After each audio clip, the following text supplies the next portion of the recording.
Hello everyone, আসসালামু আলাইকুম। আমি তাহমিনা আক্তার সুবর্ণা চলে এসেছি নতুন আরেকটি ভিডিও নিয়ে।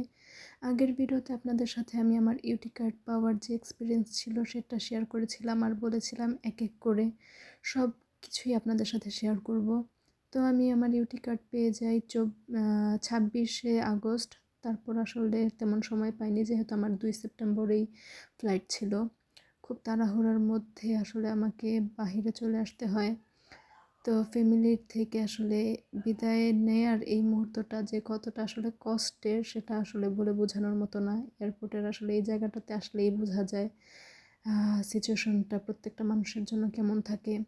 আমার সাথে আব্বু, আম্মু, বড় আপু, মিনহাজ এসেছিল। তো সবাই কান্না করলেও আসলে মিনহাজ কান্না করছিল না। কেননা ও ভাবছিল যে আমি 1 মাসের জন্য আসবো, তারপর জন্য iPhone 14 Pro Max কিনে আবার ফেরত চলে আসবো বাংলাদেশে। তো ছেলেটা একটুও কান্নাকাটি করেনি, কিন্তু আমার আসলে এত কষ্ট লাগছিল যে ভাষায় প্রকাশ করার মতো না। এই জায়গাটায় আসলে আমরা প্রত্যেকটা মানুষই অসহায়, যে নিজের পরিবারকে ছেড়ে আসলে একেবারের জন্য চলে যাব, বা এরকম একটা এক্সপিরিয়েন্স আমরা প্রত্যেকটা মানুষই ফিল করি। তার উপর ছিল এখানে ওজন বেশি ছিল আমার 1 কেজি, কিন্তু তারা আসলে এটা অ্যালাউ করছিল না, যে হয়তো বা আমাকে 8,000 টাকা জরিমানা দিতে হবে, বা আমাকে 2 কেজি প্রোডাক্ট রেখে আসতে হবে। তো আমি এখানে একটা হ্যাসেল হচ্ছিল, পরে আর না পেরে আমি বাবা মার কাছে কিছু কাপড় চোপড় রেখে আসি। তারপর ইমিগ্রেশন ওয়ানেও আসলে আমার ল্যাপটপের ব্যাগে কাপড় ছিল কেন, সেটা নিয়েও আসলে একটা লোক হয়ে আসলে একটা মেয়ের সাথে যে কি পরিমাণ ব্যবহার, ল্যাপটপের ব্যাগ থেকে পরে আমার কাপড় বের করে আমার লাগেজে, ছোট হ্যান্ড লাগেজে ভরতে হয়। খুব বাজে বিচ্ছিরি একটা এক্সপিরিয়েন্স ছিল এই বাংলাদেশ এয়ারপোর্টে। তারপর সেখান থেকে আসলে আমার যাত্রা শুরু। তো এই যেতে যেতেই আমার প্রথম দিকের একটা এক্সপিরিয়েন্সের কথা শেয়ার করব, যেটা ছিল আমার টিউশন ফি আমি যে ব্যাংক থেকে পাঠাই সেটার নামটা নাই বলি আসলে।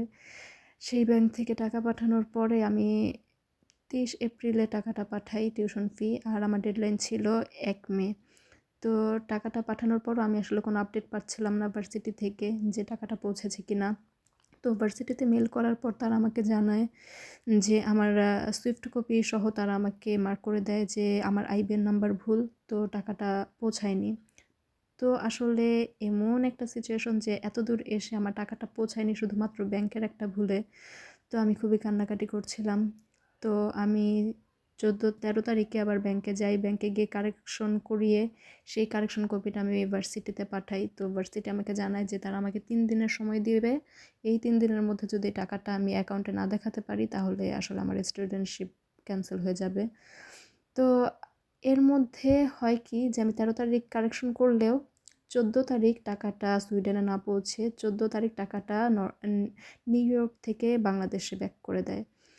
তো আমি ভাবতেও পারছিলাম না, যেহেতু আমার ডেডলাইন 1 তারিখে শেষ, এই টাকাটা আমি নতুন করে পাঠাতে পারবো কি না। আমি খুবই ভেঙে পড়েছিলাম, আমার ফ্যামিলিও কান্নাকাটি করছিল, আমিও কান্নাকাটি করছিলাম।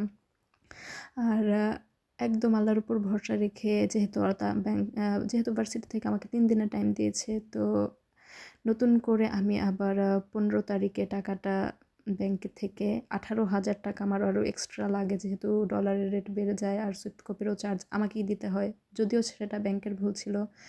তো নতুন করে আমি আবার 15 তারিখ টাকা পাঠাই, আর আল্লাহর উপর ভরসা রাখছিলাম যে একদিনের জন্য যদি টাকাটা পৌঁছে যায় তো আমি যেতে পারবো কি না। তো আমি বলবো এটা মিরাকেল ছিল যে টাকাটা একদিনের মধ্যেই 16 তারিখে ভার্সিটি থেকে আমাকে জানায় যে টাকাটা আমার অ্যাকাউন্টে পৌঁছে গিয়েছে। তো আসলে সেদিন যদি একদিনের মধ্যে টাকাটা না পৌঁছাতো, আজকে আমি আসলে সুইডেনের মাটিতে থাকতে পারতাম না। তো সমস্ত প্রশংসা আসলে আল্লাহ তাআলার, তিনি আসলে মেহেরবানি করেছিলেন বলে আজকে আমি সুইডেনের মাটিতে পা রাখতে পেরেছি। তো সেদিন যদি টাকাটা না পৌঁছাতো আর ইউটি কার্ডের ঝামেলাটাও যদি না হতো, তাহলে এত কিছু হতো না, আর আমি সুইডেনেও আসলে আসতে পারতাম না। তো সমস্ত কিছুর জন্য আলহামদুলিল্লাহ। এটাই ছিল আমার এক্সপিরিয়েন্স।